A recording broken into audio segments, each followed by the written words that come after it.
Hello guys, welcome to Bhanu's vlog. तो जैसा कि मैंने आपको पहले 2 व्लॉग बनाए थे, अब जब हम गांव गए थे निरंकार देवता की पूजाई के लिए, तो हमारे गांव में निरंकार देवता की पूजाई थी जो कि हमारे कुल देवता हैं और ये 34 साल बाद हुई थी। निरंकार देवता हमारे कुल देवता भी है और हमारे बड़े देवता भी हैं, मुख्य देवता भी हैं, जिसके कुछ छोटे छोटे चरण हैं। जैसे सबसे पहले क्या होता है, हम पूजा का स्थान जो होता है, जो हमारा पानी का स्रोत होता है, पंदेरा बोलते हैं हमारी भाषा में उसे, गढ़वाली भाषा में, वहां पर जाकर देवता का स्थान बनाते हैं। वहां पे जाकर जागर होते हैं। जागर क्या होता है, एक लोकगीत होता है एक तरीके से, जिसमें मंत्रों का उच्चारण होता है और भजन गाकर देवता को जगाया जाता है।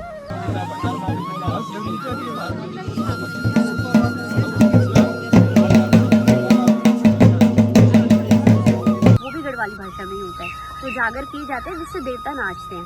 तो निरंकार भगवान क्या होते हैं, उनको ना अपनी बहनें बहुत प्रिय होती हैं। तो मतलब कि निरंकार जो भगवान जी होते हैं उनका निराकार है, मतलब वो ब्रह्मा का ऐसा रूप है जिसका कोई आकार नहीं है। तो हम निरंकार देवता की पूजा करते हैं। और ये पूजा क्यों की जाती है, ताकि हम सबके घरों में सुख शांति बनी रहे, सबके बच्चे, आगे वाली जनरेशन जो है वो सब खुश रहे, इसलिए खुशहाली के लिए और मतलब शांति के लिए, कुल की शांति के लिए और उन्नति के लिए ये पूजा की जाती है। फिर इसमें क्या होता है, जो निरंकार देवता होते हैं उनकी बहन का नाम होता है आमा, और उनके जो भांजे होते हैं उनका नाम होता है हीत। तो जब भी हम कोई कुल देवता की इतनी बड़ी पूजाई होती है ना, तो उसमें हम एक देवता को नहीं पूछते हैं, हम सबको बुलाते हैं। तो जब जागर होते हैं ना, तो जैसे ये हमारे मतलब उत्तराखंड में होता है कि जागर में क्या होता है, देवता आते हैं जो किसी इंसान में अपना भाव रखते हैं, तो उसके अंदर देवता आते हैं और फिर वो नाचते हैं। तो इसमें क्या होता है, सबसे पहले कि निरंकार देवता जो है वो, उनके अंग रक्षक कौन कौन होते हैं, जैसे हो गया दूधिया नरसिंह हो गया, ज्वाल्पा देवी हो गई, या बाकी भैरव देवता हो गए, ये सब उनके अंग रक्षक होते हैं, एक तरीके से संरक्षक होते हैं। और उनकी जो बहन होती है वो होती है आमा, और उनका भांजा होता है हीत। तो सबसे पहले क्या किया जाता है, पहले जागर नचाए जाते हैं। फिर जिनके ऊपर निरंकार देवता आते हैं, वो जो जिसके ऊपर भी आएंगे वो 6 महीने तक अपने बाल वगैरह कुछ नहीं काटता है, दाढ़ी नहीं बना सकता, बाल नहीं कटवा सकता। फिर 6 महीने बाद जब देवता नाच जाते हैं, सारे देवता नाचते हैं, तो उसके बाद जो पानी का स्रोत होता है वहाँ पर जाकर पूजा की जाती है, वहाँ पर भी देवता नचाए जाते हैं। फिर उससे एक अखंड दीपक जलता है, जितने दिन पूजा चलेगी, 5 दिन 7 दिन, उतने दिन अखंड दीपक चलेगा।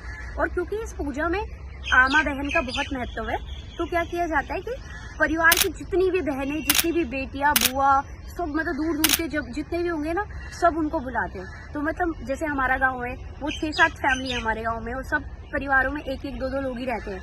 पर अभी जब पूजा हुई थी तो लगभग 300-400 लोग इकट्ठे हुए थे, तो बहुत ही अच्छा एक्सपीरियंस था। फिर क्या होता है, उसके बाद इसमें ना कदम के पेड़ का भी बहुत महत्व होता है। क्या होता है, एक जो हमारा जहाँ पर कदम का बीज, मतलब पहिया का पौधा होता है कदम का, वहाँ पे जाकर उसकी पूजा की जाती है। फिर वहाँ पर क्या होता है, वहाँ पर जाकर भी जागर नचाते हैं। और उसके बाद क्या होता है, जब ये पूजा पूरी कंप्लीट तब मानी जाती है जब पहले दिन हम क्या करेंगे, जैसे ही निरंकार देवता है, तो जैसे एक तो दूल्हे की शादी होती है तो उसकी हल्दी वगैरह होती है, वैसे ही जो निरंकार देव होते हैं, जिनके ऊपर मतलब निरंकार देवता आते हैं, जब जागर सब नाच के पानी के स्रोत पे पूजा हो गई, उसके बाद क्या होता है, उनके बाल काटे जाते हैं। उसके बाद उनको थोड़ा गोदी में उठाकर आगे तक लेके जाते हैं। फिर वो पूरा जहाँ पर हमारा जहाँ पे हमने कदम का पेड़ जो उगाया है वहाँ पर पूजा होती है। फिर वहाँ पे पूजा होने के बाद उसके बाद अगले दिन दोबारा हल्दी का बहुत महत्व है इस पूजा में। तो क्योंकि हल्दी को हमारे में ना बहुत शुद्ध माना जाता है और पवित्र माना जाता है, तो हल्दी का टीका सबके सर पे लगाया जाता है जितने भी पूजा में होते हैं। फिर क्या होता है कि अगले दिन फिर जो जिनमें निरंकार देवता आते हैं उनको बाने दिए जाते हैं हल्दी के 5 छोटी कन्याओं द्वारा। फिर वो सर पे टोकरी लेकर हम वापस पूजा की जगह पे, जहाँ पे पूजा होती है ना, वहाँ पे 5 लड़कियाँ जाते हैं और सब लोग जाते हैं। जागो रे, देखो रे, दुनिया ये देखो रे,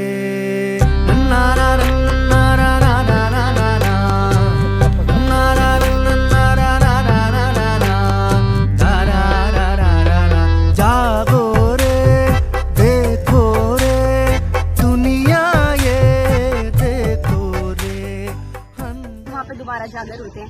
ये पूजा तब पूरी मानी जाती है जब अगले दिन जब जागर हो रहे होते हैं तो गरुड़ देवता आते हैं, जिसको सोन गरुड़ भी बोलते हैं, सोनी गरुड़ भी बोलते हैं। वो वैसे व्हाइट कलर का होता है, पर अगर काला गरुड़ भी आएगा तो पूजा संपन्न मानी जाती है। तो जब तक वो नहीं आएंगे तब तक देवता नचाते हैं वहाँ पर। फिर जब वो गरुड़ देवता आते हैं, वो उसका वो जो पौधा होता है उसके आसपास राउंड लेंगे, वो एक ही बार आते हैं, फिर भी दिखता है, तो तब पूजा संपन्न मानी जाती है।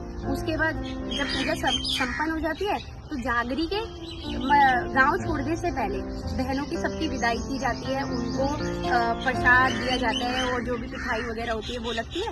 उसके बाद ये होता है कि जागरी के जाने से पहले जिसको अपने घर निकलना है वो निकल सकता है, वरना 3 दिन की केर होती है। केर मतलब क्या होता है? प्रतिबंध होता है, मतलब 3 दिन तक कोई भी गाँव छोड़कर नहीं जा सकता है। तो